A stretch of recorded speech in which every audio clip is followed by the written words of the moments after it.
दोस्तों नमस्कार, मैं ब्रिगनंदन यादव एशियन इवेंट न्यूज़ के लिए आज मैं आपके सामने एक विशेष राजनीतिक परिप्रेक्ष्य में बात करना चाहता हूँ। वो राजनीतिक परिप्रेक्ष्य दिल्ली सरकार के बारे में और आम आदमी पार्टी की जो सरकार दिल्ली में चल रही है उसमें भारतीय जनता पार्टी और आम आदमी पार्टी की सरकार में किस तरीके की रस्साकसी चल रही है उस पर मैं चर्चा करना चाहता हूं।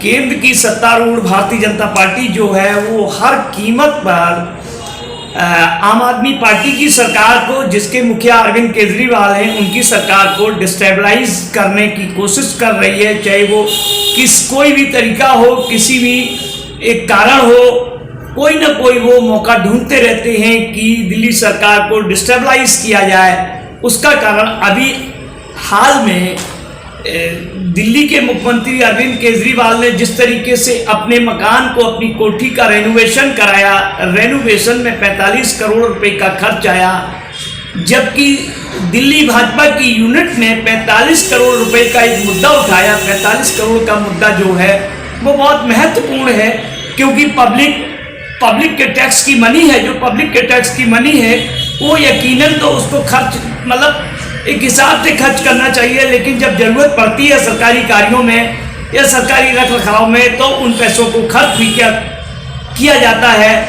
जबकि दिल्ली भाजपा अरविंद केजरीवाल के लिए उठा रही है, वहीं देखा जाए तो प्रधानमंत्री जो है वो और उनके मंत्री जो वो किस तरीके से रख रखाव और उस पर खर्च करते हैं, उन पर उंगली कोई नहीं उठाता है। भाई मैं कहना चाहूँगा, जिस तरीके से 45 करोड़ के सीएम बंगले के रेनोवेशन का मामला आया है, उस मामले में दिल्ली के जो नेता प्रतिपक्ष हैं दिल्ली विधानसभा में, रणबीर सिंह बिधूड़ी, और चांदनी चौक से सांसद हर्षवर्धन, और नई दिल्ली से सांसद है मीनाक्षी लेखी जो वर्तमान भारत सरकार में मंत्री हैं, उन्होंने भी इस मुद्दे को उठाते हुए कहा कि जनता के दरवाजे अब हमने खोल दिए हैं। जब जनता के दरवाजे हमने खोल दिए हैं कि उन्होंने शुरुआत में ये कहा था कि हम किसी तरीके का न कोई खर्चा करेंगे, न कोई हम ये सिक्योरिटी लेंगे, लेकिन उसके बाद में वो सारी चीज उन्हें ले लेगी। अब आगे देखना ये होगा कि ये आखिर लड़ाई किस लिए है। दूसरे जानकार सूत्र बताते हैं, आम जनता में ये चर्चा रहती है, दिल्ली के उपराज्यपाल जो हैं केंद्र सरकार के प्रतिनिधि माने जाते हैं और हैं दिल्ली के रूल रेगुलेशन के हिसाब से, क्योंकि दिल्ली पूर्ण राज्य का दर्जा नहीं है। जब दिल्ली पूर्ण राज्य का दर्जा नहीं है तो दिल्ली के उपराज्यपाल के पास जो शक्तियां हैं वो शक्तियां ऐसी हैं जो केंद्र सरकार के द्वारा उन्हें प्रदत्त की गई हैं, दी हैं। कानून व्यवस्था की संवैधानिक शक्ति हो, चाहे वो फाइनेंस की संवैधानिक शक्ति हो, चाहे वो जमीन पर संपत्तियों की संवैधानिक शक्ति हो, इन शक्तियों में ही सारी जनता बांधी जाती है। बाकी जो है वो दिल्ली सरकार जो है केंद्र सरकार के ठेकेदारी के रूप में काम करती है।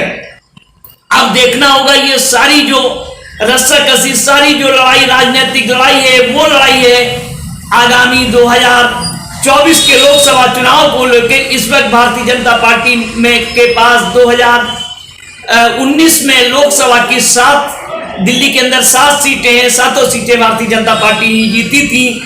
अब ये जानकार सूत्र बताते हैं कि अगले 2024 का लोकसभा चुनाव है जो कांग्रेस और आम आदमी पार्टी मिलकर लड़ेगी गठबंधन में। जब गठबंधन में लड़ेगी, ये तो जानकार सूत्र बताते हैं, करीब 4 और 3 का फार्मूला चलेगा। 4 आम आदमी पार्टी लड़ेगी और 3 केंद्र की कांग्रेस की सरकार लड़ेगी। जब ये दोनों मिलकर गठबंधन में लड़ेंगे तो भारतीय जनता पार्टी के लिए सीट निकालना मुश्किल हो जाएगा। ये कसमकस चल रही है। इसी बात को लेकर चुनाव से पहले, लोकसभा चुनाव से पहले किसी तरीके से पार्टी को डिस्टेबलाइज किया जाए, दिल्ली की सरकार को डिस्टेबलाइज किया जाए। लेकिन अमूमन ये कहा जाता है दिल्ली सरकार के पास ऐसी शक्तियां नहीं है, पुलिस की शक्तियां नहीं है जिसका दुरुपयोग कर सके।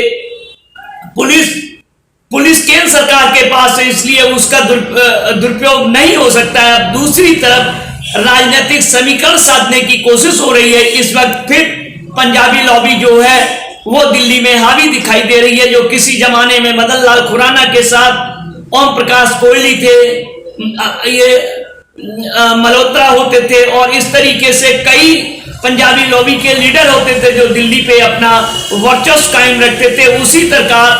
उसी तर्ज पर काम करते हुए दिल्ली भाजपा ने वीरेंद्र सचदेव नाम के एक स्थानीय नेता को दिल्ली प्रदेश का अध्यक्ष बनाया है। उनकी कोशिश रही है कि भारतीय जनता पार्टी और कांग्रेस के बीच पूर्वांचल और बिहारियों के वोट बढ़ जाते हैं। जब इस तरीके से बिहार और पूर्वांचल के वोट जब बढ़ जाएंगे तो सामूहिक पंजाबी वोट भारतीय जनता पार्टी के पास पड़ जाएगा। पंजाबी वोट अधिकांश से यह माना जाता है कि संघ प्रभावित है। संघ प्रभावित जो पंजाबी वोट है वो कमिटेड होता है, वो भारतीय जनता पार्टी को जाता है। ये सारी दिल्ली में रस्साकसी इसी बात को लेकर चल रही है, किसी तरीके से राज्य सरकार को, जो तथाकथित अपूर्ण राज्य की सरकार है, उसको डिस्टेबलाइज किया जाए। और राजनीतिक तौर पर देखा जाता है कि जो गठबंधन राष्ट्रीय स्तर पर तैयार हो रहा, उस गठबंधन में अरविंद केजरीवाल अपनी जगह बनाते हुए दिख रहे हैं। जब जगह बनाते हुए दिख रहे तो उनके लिए यहाँ मुश्किल हो रहा है। अब देखना होगा आखिर तय तो दिल्ली की जनता को करना है कि भारतीय जनता पार्टी किस तरीके से इसको हटाकर अपना राजनीतिक हित साधती है, जिसके वो दोबारा 2024 में 7 सीटें का अपना मतलब रिमूव कर सके। अगर 7 सीटें रिमूव कर जाती है, चाहे वो किसी भी कीमत पे कुछ भी, उसको राजनीति में साम दाम दंडभेद सब चलता है, उसको सारा आजमा के वो किसी भी कीमत पे 7 सीटें लेना चाहती है। क्योंकि लोकसभा का जो अंक गणित होगा वो एक सीट का मायने रखेगा। इसलिए ये आगामी दिल्ली की जनता ही तय करेगी वो किसके साथ होगी और किसके साथ नहीं होगी। मैं